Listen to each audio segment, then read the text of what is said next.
तो आज हम लोग सीखने वाले हैं समबाहु त्रिभुज। समबाहु त्रिभुज क्या होता है, इससे कैसे प्रश्न बनता है और कैसे हम लोग बहुत ही कम समय में हल कर सकते हैं समबाहु त्रिभुज से संबंधित कोई भी प्रश्न आज हम लोग सीखने वाले हैं। ठीक है, तो देखो वीडियो बहुत ही जरूरी है। यहाँ पर समझो, सबसे पहले यहाँ पर देखिए, सबसे पहले समबाहु त्रिभुज ना, तो समबाहु त्रिभुज आखिर होता क्या है समझो। यहाँ पे समबाहु त्रिभुज देखो, यहाँ पे अगर कोई भी त्रिभुज है, अगर कोई भी त्रिभुज है जिसकी तीनों भुजा बराबर है, यदि त्रिभुज है जिसकी तीनों भुजा क्या है, बराबर है, तो वह समबाहु त्रिभुज होगा। अगर तीनों भुजा बराबर है वो क्या होगा, समबाहु त्रिभुज। ऐसा त्रिभुज जिसकी तीनों भुजा क्या हो, बराबर हो, मतलब जिसका तीनों साइड क्या हो, बराबर हो, समबाहु त्रिभुज होगा। क्या होगा, समबाहु त्रिभुज। यहाँ पर अगर मान लो कि ऐसा कोई त्रिभुज है, अगर ऐसा कोई त्रिभुज है, अगर इसका तीनों भुजा ये भी 5 है, ये भी 5 है, ये भी 5 है, तो ये क्या कहलाएगा, समबाहु त्रिभुज। तो समबाहु त्रिभुज का यही खासियत है कि इसकी तीनों भुजा क्या होता है, बराबर होता है। और जो प्रत्येक कोण होता है, देखो यहाँ पे ये भी 60 डिग्री का, ये भी 60 डिग्री का, और ये भी कितना होगा, ये भी कितना होगा, 60 डिग्री का। मतलब समबाहु त्रिभुज का प्रत्येक भुजा बराबर होता है, प्रत्येक कोण बराबर होता है। प्रत्येक कोण कितना होता है, 60 डिग्री का। कितना होता है, 60 डिग्री का। ठीक है ना। अब समझो यहाँ पे, अगर मान लो कि ये भुजा ए है, ये भी भुजा ए है, ये भी भुजा ए है, तो इसका जो क्षेत्रफल होगा वह क्या हो जाएगा, क्षेत्रफल होता है समबाहु त्रिभुज। क्षेत्रफल याद कर लो डायरेक्ट, √3/4, √3/4 इंटू में भुजा स्क्वायर, इंटू में भुजा का स्क्वायर। ठीक है ना। तो समबाहु त्रिभुज का क्षेत्रफल क्या होता है, √3/4 इंटू में भुजा का स्क्वायर, जो भी भुजा दिया हो।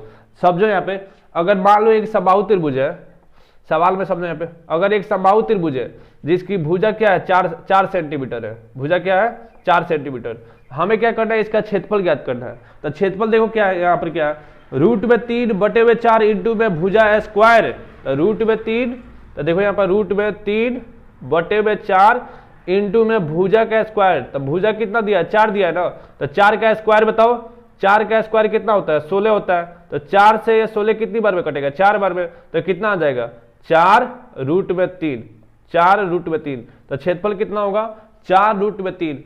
अब देखो समझते हैं परिमाप क्या होता है। तो देखो अगर कोई भी आकृति है, अगर उसका परिमाप ज्ञात करना है, आकृति कोई भी हो, अगर परिमाप ज्ञात करना है, तो सभी भुजाओं को जोड़ देते हैं। क्या करते हैं, सभी भुजाओं को जोड़ देते हैं। देखो यहाँ पे, अगर मान लो कि यही सवाल है, अगर एक समबाहु त्रिभुज है जिसकी प्रत्येक भुजा 4 है, समबाहु त्रिभुज है, प्रत्येक भुजा 4 है, इसका परिमाप ज्ञात करना है। कैसे करेंगे, ए भी 4, ए भी 4, ए भी 4, तो सभी को क्या करो, केवल जोड़ दो। तो देखो 4 4 8, 8 4 12, तो 12 सेंटीमीटर। परिमाप कितना हो जाएगा, 12 सेंटीमीटर। तो अब हम लोग समझने वाले समबाहु त्रिभुज में माध्यिका की लंबाई क्या होता है, समबाहु त्रिभुज का ऊंचाई क्या होता है, शीर्षलंब क्या होता है, ये सभी समबाहु त्रिभुज की जो अंतःवृत्त की त्रिज्या होती है, परिवृत्त की त्रिज्या होता है, क्या होता है, सब कुछ समझेंगे। यहाँ पर देखो, ये बताओ ये क्या है बाबू, समबाहु त्रिभुज है ना। अभी हम लोग पढ़े हैं समबाहु त्रिभुज की प्रत्येक भुजा बराबर होता है, प्रत्येक कोण भी बराबर होता है। तो समझो यहाँ पे, अगर समबाहु त्रिभुज है और ये वाला जो कोना है इसे शीर्ष बोलते हैं, कोनवा को क्या बोलते हैं, शीर्ष बोलते हैं। ये कोना क्या है बाबू, शीर्ष है। क्या है, शीर्ष। यहाँ पर लिख देता हूँ, देखो यहाँ पे, ये वाला जो कोना है इसको बोलते हैं शीर्ष। क्या बोलेंगे, शीर्ष। तो देखो यहाँ पे, समबाहु त्रिभुज में किसी भी त्रिभुज में 3 शीर्ष होगा, 3 गो भुजा होगा, 3 गो कोण होगा। ये तो 3 गो होता ही है, त्रिभुज है। तो देखो यहाँ पे, अगर किसी भी शीर्ष से सामने वाले भुजा पर लंब डालोगे, लंब का मतलब क्या है, जो भुजा है वो कितना कोण बनाए, 90 डिग्री का। कितना कोण बनाए, 90 डिग्री का। तो यही जो देखो ये वाला क्या होगा, यही कहलाएगा समबाहु त्रिभुज की ऊंचाई। क्या कहलाएगा, ऊंचाई। और समबाहु त्रिभुज की ऊंचाई बोलो, चाहे शीर्ष लंब बोलो, शीर्ष लंब बोलो, चाहे माध्यिका बोलो। ठीक है ना।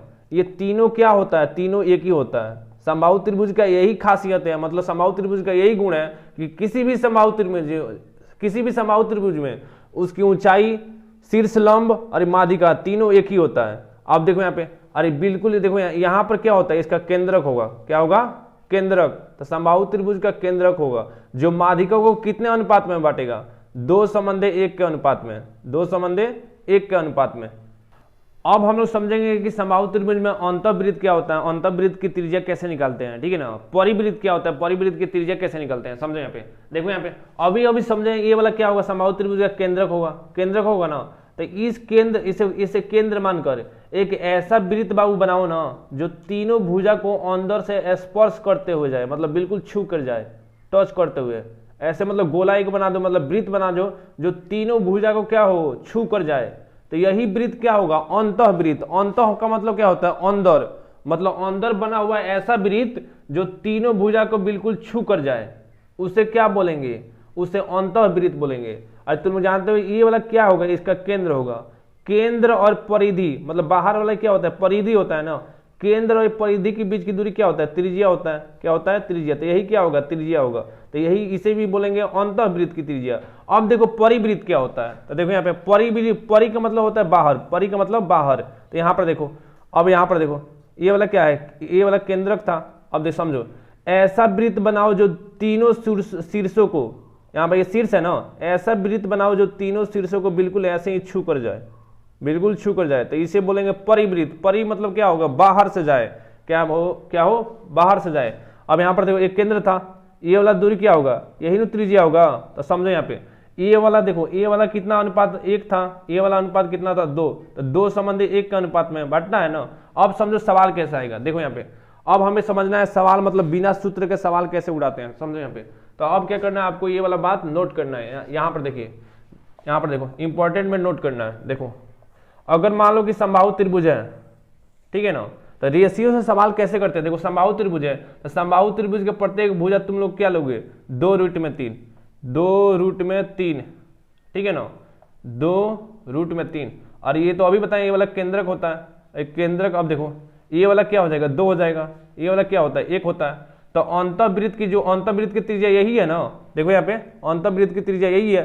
तो अंतःवृत्त की जो त्रिज्या है, अंतःवृत्त की त्रिज्या, अंतःवृत्त की त्रिज्या, अंतःवृत्त की त्रिज्या क्या होगा, देखो यहाँ पे अनुपात से करो कितना आ जाएगा, 1 आएगा, कितना 1। ऐसे ही परिवृत्त की त्रिज्या, तो परिवृत्त की त्रिज्या अभी समझे। यहाँ पर देखो ये वाला, देखो ये वाला कितना है, 2 है ना, तो परिवृत्त की त्रिज्या कितना होगा, 2 होगा। परिवृत्त की त्रिज्या, परिवृत्त की त्रिज्या क्या हो जाएगा, 2 होगा ना। अब देखिए यहाँ पे, अब ये बताओ ये वाला 2 है, ये वाला 1 है, तो टोटल ऊंचाई कितना होगा, टोटल ऊंचाई हो जाएगा 3। तो ऊंचाई कितना हो जाएगा, ऊंचाई बोलो चाहे शीर्ष लंब बोलो चाहे माध्यिका बोलो, सब कितना होगा, 3 होगा। कितना होगा, 3 होगा। अब देखो इसी से संबंधित अब सवाल है, ये वाला आपको नोट करना है। भुजा क्या होगा, 2 रूट में 3, 2 रूट में 3, 2 रूट में 3, ठीक है ना। परिवृत्त की त्रिज्या 2 होगा, अंतःवृत्त की त्रिज्या 1 होगा, ऊंचाई कितना होगा, 3 होगा। इतना बात नोट करो। अब सवाल करते हैं। देखो यहाँ पे अगर मान लो कि दिया एक, यहाँ पर सवाल देखो, एक समबाहु त्रिभुज जिसकी माध्यिका दिया है, एक समबाहु त्रिभुज जिसकी माध्यिका दिया है 9, ठीक है ना। सवाल समझिए, एक समबाहु त्रिभुज जिसकी माध्यिका की लंबाई 9 है, इसकी भुजा की लंबाई पूछा है। माध्यिका की लंबाई कितना दिया है, 9 सेंटीमीटर, भुजा की लंबाई पूछा है। तो देखो जिसका भी मान दिया होगा उसे बटे में लिखेंगे, जिसका भी मान दिया होगा उसे बटे में, जिसका पूछेगा उससे गुणा कराएंगे। देखो यहाँ पे माध्यिका कितना होता है, इसमें समझो ना, माध्यिका कितना होता है, 3 होता है। कितना होता है, 3 होता है। तो सवाल में माध्यिका की लंबाई 9 दिया है, तो 9 किसका मान है, 3 का। ऊंचाई है माध्यिका एक ही है ना। तो सवाल देखो माध्यिका दिया है 9 सवाल में, तो 9 किसका मान है, 3 का। तो 9 बटे में क्या होगा, 3, 9 बटे में क्या होगा, 3, क्योंकि 3 का मान 9 दिया है। किसका मान पूछा है, भुजा पूछा है। तो भुजा क्या होता है, 2 रूट में 3। तो यहाँ पर क्या हो जाएगा, 2 रूट में 3। तो देखो भुजा पूछा है 2 रूट में 3, इसलिए 2 रूट में 3 से गुणा करेंगे। तो देखो ये 3 से 9 कितनी बार में कटेगा, 3 बार में। तो 3 दूनी कितना होगा, 6। तो 6 रूट में 3, 6 रूट में 3, ठीक है ना।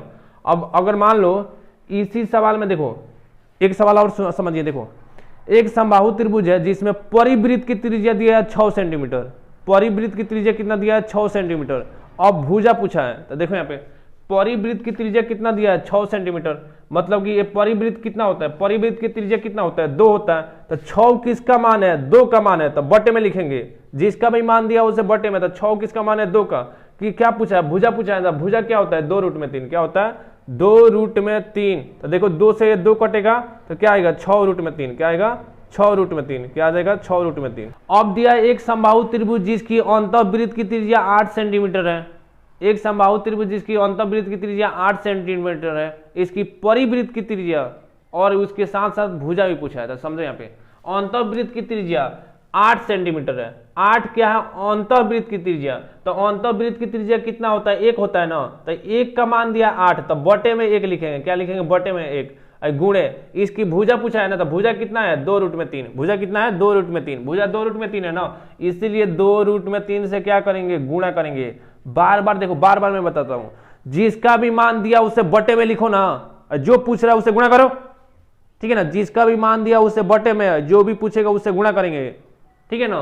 तो यहां पर 8 सेंटीमीटर क्या है, अंतःवृत्त की त्रिज्या है, इसलिए 8 बटे में क्या होगा, अंतःवृत्त की त्रिज्या क्या होता है, जो ट्रिक से समझो, अंतःवृत्त की त्रिज्या 1 होता है, इसलिए 8 बटे में 1 होगा, गुणा भुजा पूछा है, भुजा होता है 2√3, इसलिए 2√3 से गुणा करेंगे, बटे में 1 है, इसका मतलब कोई नहीं है, तो इसका मतलब 8 में 2 से गुणा करो, 8 दूनी क्या हो गया, 16 हो गया, और यहाँ पर क्या है, √3, तो 16√3 क्या हो जाएगा, भुजा होगा, क्या होगा, 16√3 क्या होगा, भुजा होगा। अब देखो यहाँ पे एक और सवाल समझे, यहाँ पे माध्यिका दिया है 27 सेंटीमीटर, माध्यिका बोलो चाहे शीर्षलंब बोलो चाहे ऊंचाई बोलो, सबका मतलब समबाहु त्रिभुज में एक ही होता है, ठीक है ना।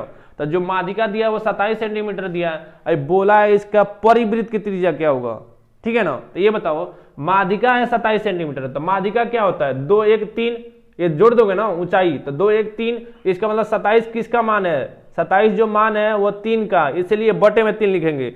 क्या पूछा है, परिवृत्त की त्रिज्या, परिवृत्त की त्रिज्या कितना होता है, 2 होता है, परिवृत्त की त्रिज्या कितना होता है, 2, तो इसलिए गुणे में 2, तो ये 3 से कितनी बार में कटेगा, 27, 9 बार में, तो 9 दूनी कितना हो गया, 18 हो गया, कितना हो गया, 18 हो गया, तो इसलिए परिवृत्त की त्रिज्या कितना होगा, 18 सेंटीमीटर होगा, ठीक है ना।